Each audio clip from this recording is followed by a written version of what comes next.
Hare Krishna everyone, so welcome back to Shravanam Diaries podcast. I am your host Sulalita Devidasi and we are continuing to read the book called Teachings of Queen Kuntī by His Divine Grace Srila A.C. Bhaktivedanta Swami Prabhupada. Starting chapter 9, Decreasing the Fever of Illusion. Janma Ishvarya Shruta Shribhir Edhamana madah puman naivarhatyadhi dhatum vai tvamakinchana gocharam. My Lord, your Lordship can easily be approached, but only by those who are materially exhausted.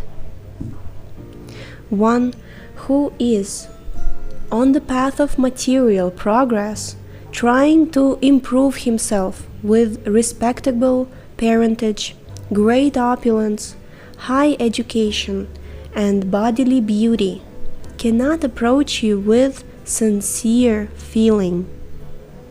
Srimad Bhagavatam 1.8.26. Purport. Being materially advanced means taking birth in an aristocratic family and possessing great wealth, an education, and attractive personal beauty. All materialistic men are mad after possessing all these material opulences, and this is known as the advancement of material civilization.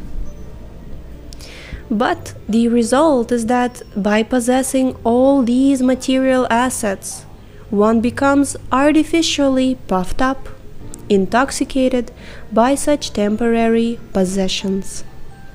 Consequently, such materially puffed up persons are incapable of uttering the holy name of the Lord by addressing Him feelingly, O Govinda, O Krishna. It is said in the Shastras that by once uttering the holy name of the Lord, the sinner gets rid of a quantity of sins that he is unable to commit. Such is the power of uttering the holy name of the Lord. There is not the least exaggeration in this statement. Actually, the Lord's holy name has such powerful potency. But there is a quality to such utterances also. It depends on the quality of feeling. A helpless man can feelingly utter the holy name of the Lord, whereas a man who utters the same holy name in great material satisfaction cannot be so sincere. A materially puffed up person may utter the holy name of the Lord occasionally, but he is incapable of uttering the name in quality. Therefore, the four principles of material advancement, namely, first, high parentage, second, good wealth, third, high education, fourth, attractive beauty, are, so to speak, disqualifications for progress on the path of spiritual advancement. The material covering of the pure spirit soul is an external feature, as much as fever is an external feature of the unhealthy body. The general process is to decrease the degree of the fever, and not to aggravate it by maltreatment. Sometimes it is seen that spiritually advanced persons become materially impoverished. That is no discouragement. On the other hand, such impoverishment is a good sign as much as the falling of temperature is a good sign. The principle of life should be to decrease the degree of material intoxication, which leads one to be more and more illusioned about the aim of life. Grossly illusioned persons are quite unfit for entrance into the kingdom of God. In one sense, of course, material opulences are God's grace. To take birth in a very aristocratic family or nation like America, to be very rich, to be advanced in knowledge and education, and to be endowed with beauty are gifts of pious activities. A rich man attracts the attention of others, whereas a poor man does not. An educated man attracts attention, but a fool attracts no attention. Materially, of course, therefore, such opulences are very beneficial. But when a person is materially opulent in this way, he becomes intoxicated.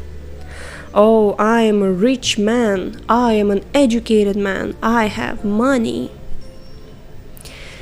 One who drinks wine will become intoxicated and may think that he is flying in the sky or that he has gone to heaven. These are effects of intoxication. But an intoxicated person does not know that all these dreams are within the limits of time and will therefore come to an end. Because he is unaware that these dreams will not continue, he is said to be in illusion. Similarly, one is intoxicated by thinking, I am very rich, I am very educated and beautiful, and I have taken birth in an aristocratic family in great nation. That's all right, but how long will these advantages exist? Suppose one is an American and is also rich, beautiful, and advanced in knowledge.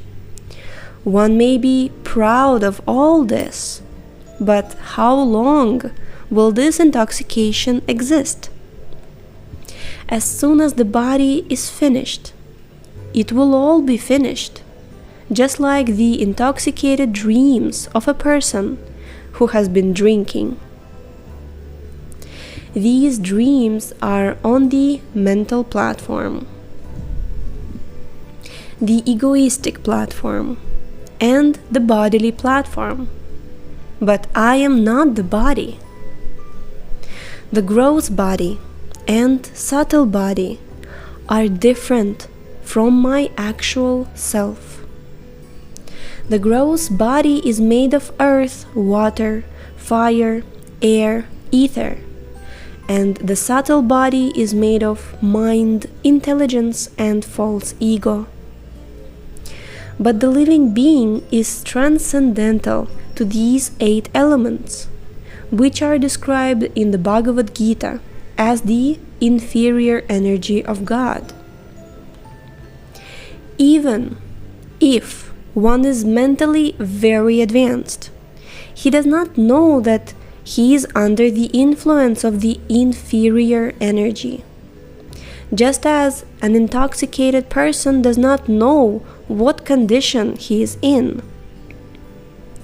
Opulence therefore places one in a position of intoxication. We are already intoxicated, and modern civilization aims at increasing our intoxication. In truth, we should become free from this intoxication, but modern civilization aims at increasing it so that we may become more and more intoxicated and go to hell. Kuntī Devi says that those who are intoxicated in this way cannot feelingly address the Lord. They cannot feelingly say, Jai Radha Madhava, Jai Radha Madhava, all glories to Radha and Krishna. They have lost their spiritual feeling.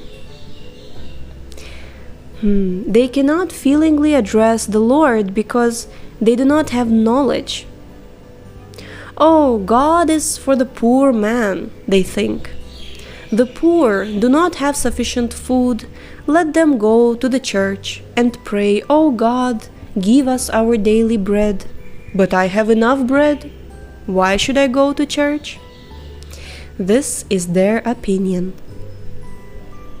Nowadays, therefore, because we are in a time of economic prosperity, no one is interested in going to the churches or temples. What is this nonsense, people think? Why should I go to church and ask for bread? We shall develop our economic condition, and then there will be a sufficient supply of bread. In communist countries, this mentality is especially prevalent. The communists make propaganda in the villages by asking people to go to church and pray for bread. So the innocent people pray, as usual, "Oh God, give us our daily bread." When the people come out of the church, the communists ask, "Have you gotten bread?" "No, sir," they reply. "All right," the communists say, "ask us." Then the people say, "Oh, communist friends, give us bread." The communist friends, of course, have brought a whole truckload of bread, and they say, "Take as much as you like." Now, who is better, the communists or your God? Because the people are not very intelligent, they reply, "Oh, you are better." They don't have the intelligence to inquire, "You rascals, where from have you brought your bread? Have you manufactured it in your factory? Can your factory manufacture grains?" Because they are Shudras, people who have very little intelligence, they don't ask these questions. A Brahmana, however, one who is advanced in intelligence, will immediately inquire, "You rascals, where from have you brought this bread? You cannot manufacture bread. You have simply taken the wheat given by God and transformed it. But this does not mean that it has become your property."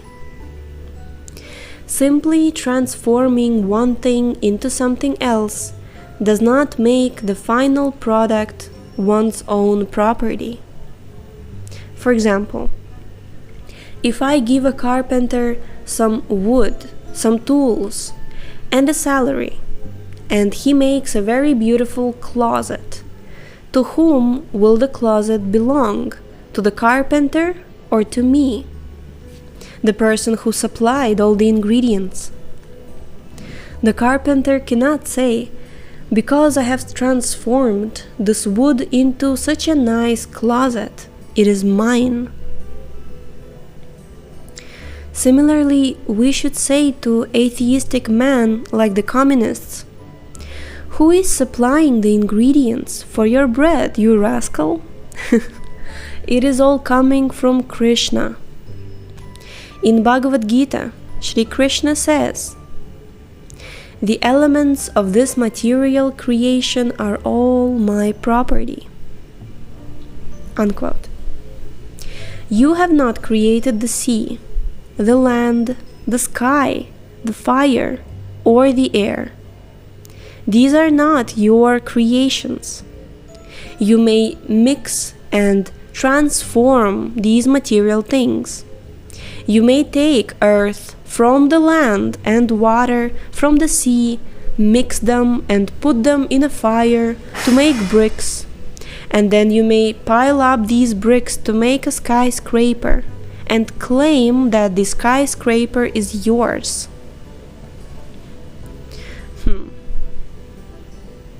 But where did you get the ingredients for the skyscraper, you rascal? You rascal, you have stolen the property of God, and now you are claiming that it is your property. This is knowledge. Unfortunately, those who are intoxicated cannot understand this.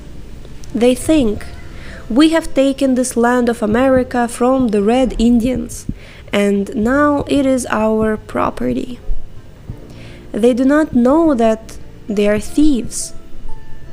The Bhagavad Gita clearly says that one who takes the property of God and claims it as his own is a thief. Stena eva saha. The devotees of Krishna, therefore, have their own form of communism. According to Krishna conscious communism, everything belongs to God. Just as the Russian and Chinese communists think that everything belongs to the state, we think that everything belongs to God. This is merely an extension of the same philosophy, and to understand it, one simply needs a little intelligence. Jai, so we're going to stop here for today and complete the chapter tomorrow. So thank you so much for tuning in. The link to this book is in the description, and we shall see you next time. Hare Krishna.